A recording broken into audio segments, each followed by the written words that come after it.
Hi everyone, I'm Will Burns from your Property Associates and welcome back to another episode of Building Better Investors. The aim of the aim of the series is simple. We're here to help property investors, developers and sources make better decisions by understanding what really happens from purchase through to project completion, which is also known as the construction phase. Now, over the last few episodes, we've looked at CDM. And in the last episode, we looked at when a construction project becomes notifiable under CDM. Now, we covered what the notification is, which is an F10 notification, and we also discussed the requirements for a project to become notifiable. So that's 30 working days, 30 consecutive working days with 20 or more people on site, or workers on site, or more than 500 person days worked on a project. All right. But what we do need to just be clear on and remind ourselves is that regardless of whether the project's notifiable or not, CDM still applies. So in this episode, what we're going to do, we're going to bring it all together. As this is the final episode of CDM Mondays, instead of looking at one duty holder, one document or one specific requirement, what we do is we'll walk through a fictional property project from concept to completion. Now, the aim of that is to just show you how CDM works in practice, okay? Not just a theory. As I say, it's not just paperwork for the sake of paperwork. Also, it'll help show how a construction project should be planned, managed, monitored, and handed over properly. So for the purpose of this video, we're going to say that we've purchased a 3-bed property in need of modernisation for an SPV, and the plan is to convert that 3-bed property into a 6-bed all-ensuite HMO.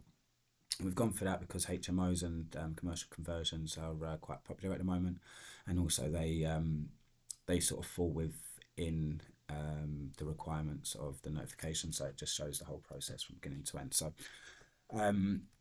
with HMOs, or with converting this from a 3-bed to a 6-bed all-ensuite HMO, the works will comprise full strip out, structural alterations, drainage, plumbing, electrics, fire doors, fire detection, EPC upgrades, the forming of 6 new ensuite bathrooms, your kitchen works, decorations internally, externally, and landscaping.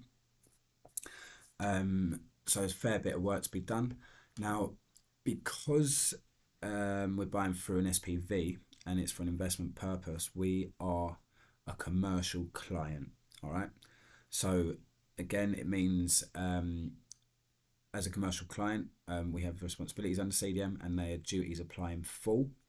So whilst we've discussed the fact that you're not expected to personally manage every trade or know every technical construction detail, you are expected to make sure that the project is properly planned, properly resourced, and that the right people are appointed at the right time.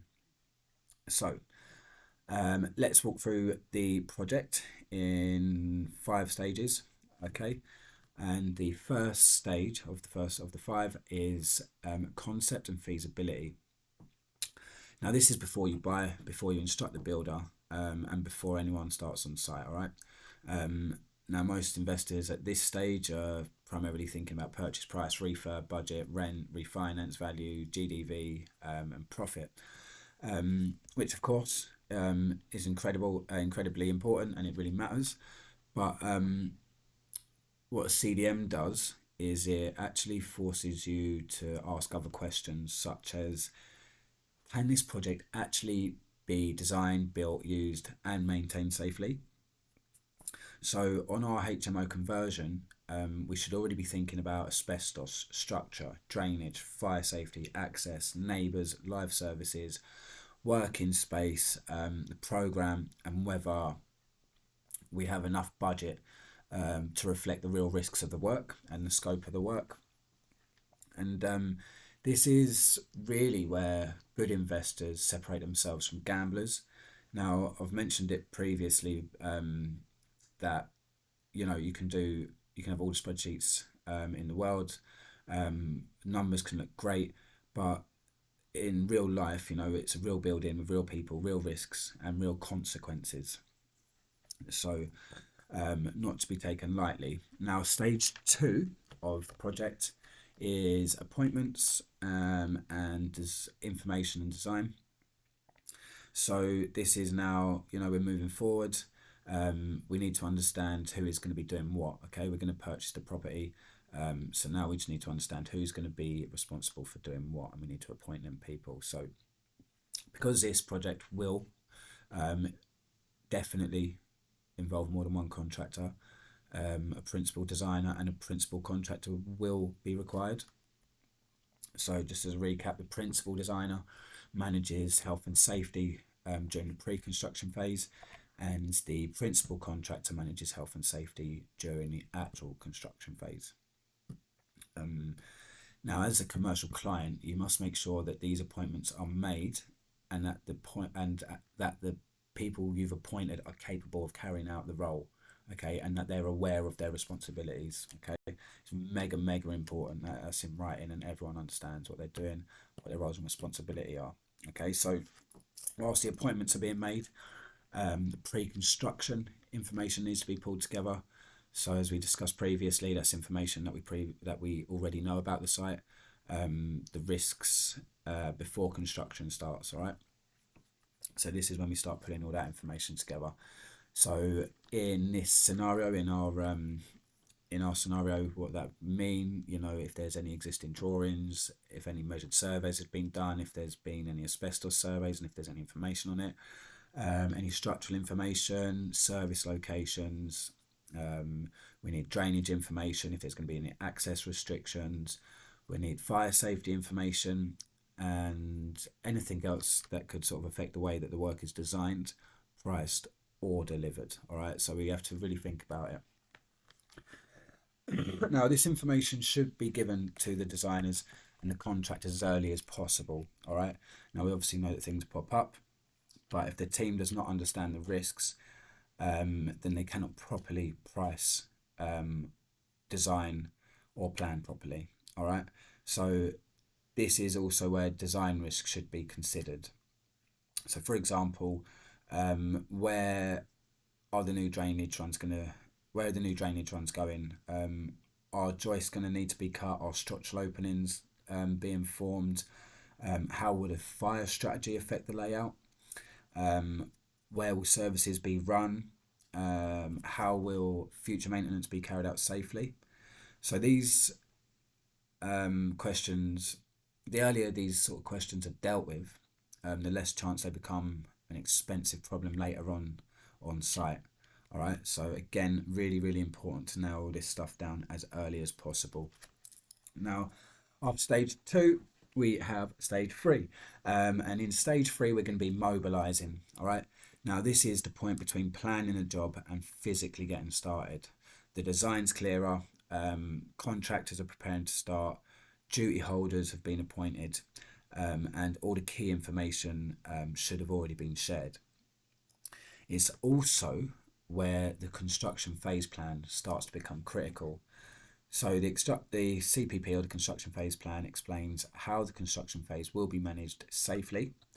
Now, because a HMO conversion involves more than one contractor, the principal contractor is responsible for preparing the construction phase plan. All right, but as again previously discussed in other episodes, as the commercial client, we must make sure a suitable CPP has been prepared before the construction works begin. All right, so we can ask for a copy of this. I mean, you haven't got to understand it fully, but you've just got to see that these questions that we've gone through at the moment have been answered, or at least someone's got a responsibility for the risks. Now, for this sort of project, what you'd expect to see in this construction phase plan would be things like site setup, welfare facilities, what you're going to do for site security, the emergency procedures, inductions, fire safety, how you're going to manage deliveries, how you're going to manage waste, skips, temporary services that may be required, process on site, how that's going to be managed or removed, structural sequencing, or how you're going to manage structural sequencing, how you're going to manage working at height, how you're going to manage dust, how you're going to manage noise, and how trades will be coordinated. It's also a really good time to double check whether the project is notifiable. As I say, by this time you have got a full design, you should have some sort of labour resource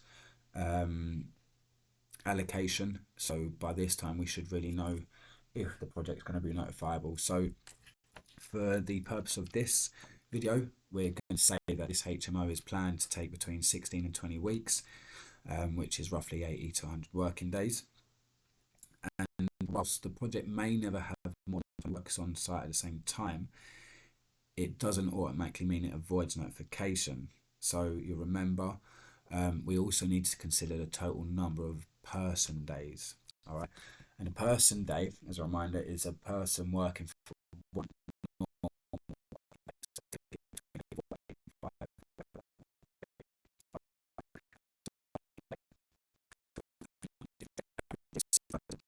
overnight days. We're standing at 540 person days. Now that would exceed the 500 person threshold or criteria, and would in this scenario make the project notifiable.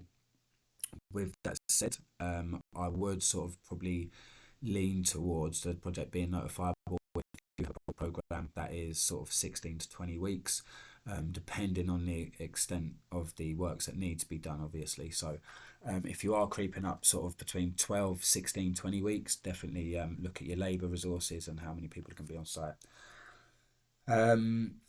So that we've got the F10 submitted to the HC. So we do that before the construction phase begins. And again, as a commercial client, the duty to notify sits with us. So whilst we may ask the principal designer, principal contractor, a PM or a health and safety consultant to submit it on our behalf, we still need to make sure it's actually done. So if someone is doing it on your behalf, make sure you ask for a copy. All right. Now, once you have a copy of the F10, it should be displayed on site where workers can read it. Now, normally that's on a health and safety board in a canteen, or often on big sites you'll have health and safety boards dotted around the site. So that'll be where you display the F10. Now, it's also at this point where you want to sort of start in place and point as construction information being issued, PP being prepared. Is the project notifiable, and if so, has the F10 been submitted? Is welfare in place, or are there provisions? Are the inductions ready, and are they site specific? And have the main risks been understood and clearly communicated?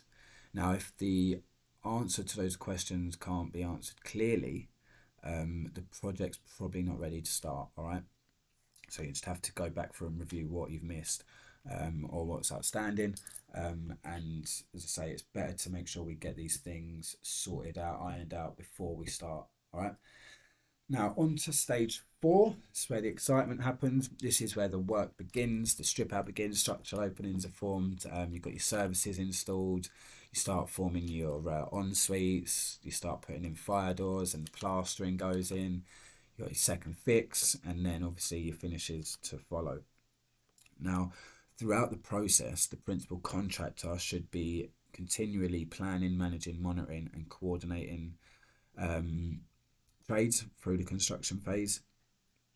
Again, this is not just about having paperwork on day one. The site needs to be actively managed, workers need to be inducted, trades need to be coordinated, welfare needs to be maintained, site rules need to be enforced, risks need to be reviewed on a regular basis, and the construction phase plan should be updated if the project changes. All right, we've gone through that before, and they must be updated if the project changes. It's a live document. Now, obviously, projects change all the time, and it could be as something as simple as opening up a wall and finding something unexpected, or finding out that a drainage route doesn't work. Structural details may have changed. A subcontractor needs to come in earlier than planned. all these sorts of things make the program shift, and could potentially make the number of workers on site increase. If the scope increases, through finding things that you weren't anticipating. So that's why CDM is not just a tick box at the start. It's something that you should be looking into as your project develops as well. So as an investor or developer, you do not need to be standing there every trade or managing everything, but you should have an oversight. You should know who is managing the site. You should know how this issues are being reported. You should know how changes are being controlled, and you should know whether the project is being managed in line with the plan. Now that matters even more if you're using investor money or JV funding or private lending. Now that's because poor construction control does not just create health and safety risk. It obviously creates financial risk, delays, cost money, variations cost money, poor sequencing cost money, accidents, enforcement action and site shutdowns can absolutely destroy your deal, which is why this to me is really important, and it's why CDM really should be a matter of interest to all investors. It's ultimately protects people first, but it's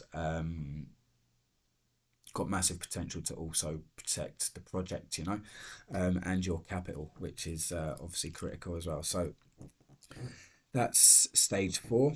We've gone through all the construction, we've done all the finishes, and now we are handing over. And again, it's a really important part of the project. Just because all the nice fancy work has been done doesn't mean that the project is complete. All right, it's the part that too many investors rush. The work's nearly complete. Everyone wants the final valuation. They want to get tenants in. They want the money from the refinance. So the last thing that's on their mind is project handover, which needs to be done to ensure that the project's closed out properly. So for our scenario with the HMO conversion, that might include building control certificate, electrical certs, gas certs, fire alarm information, commissioning information, any as-built drawings, any warranties, and any O&M information.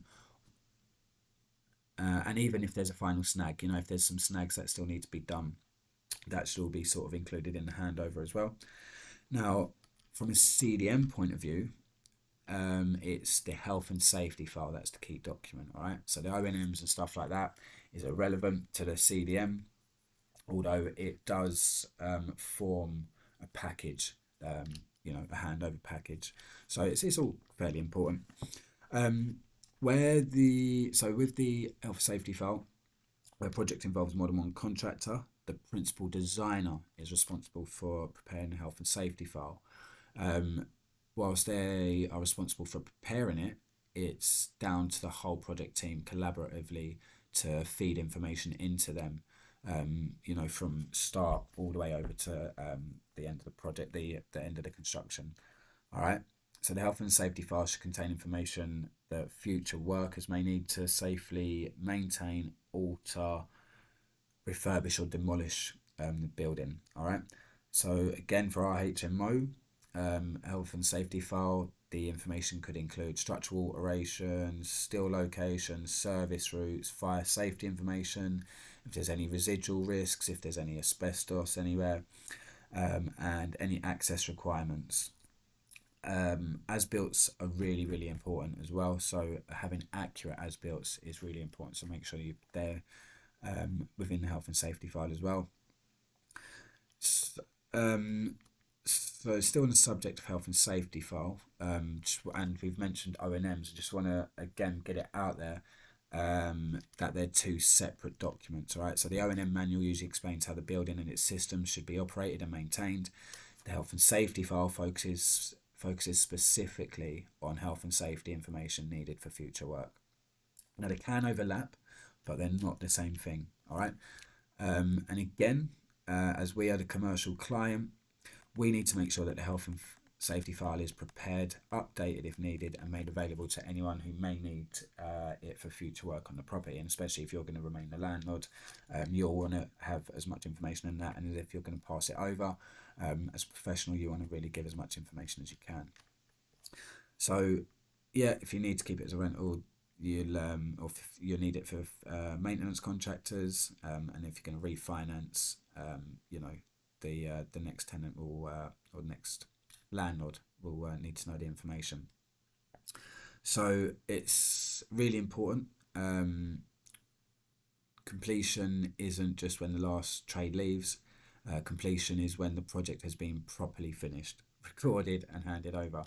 So let's just recap that journey. I know I've been waffling on a bit, and I seem to go off on a tangent. So we'll recap it in simple terms. So at concept and feasibility, you think about the project risk before you commit. At design and pre-construction, the right people are appointed, design risks considered, and the pre-construction information is gathered and shared. Then at mobilisation stage, the construction phase plan is prepared, welfare is arranged, and the site is set up. And it's also a good time then to be looking at the F10 to see if that needs to be submitted.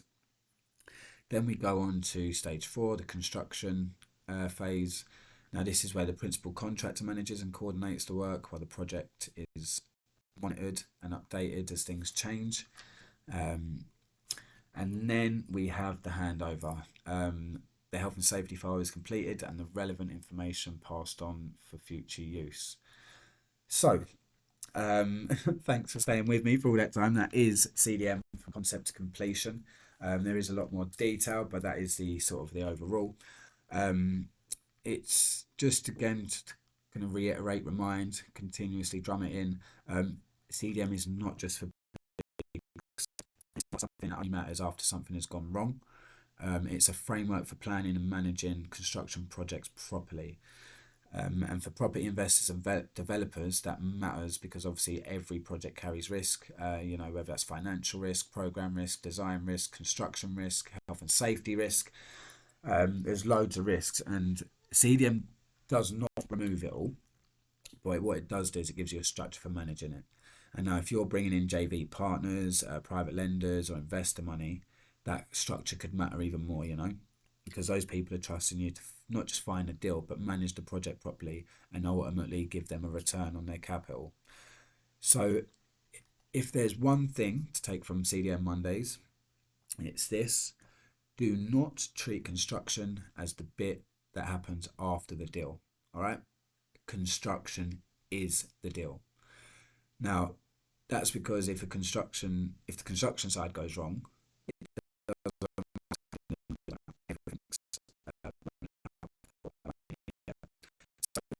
this is the final episode of CDM Mondays.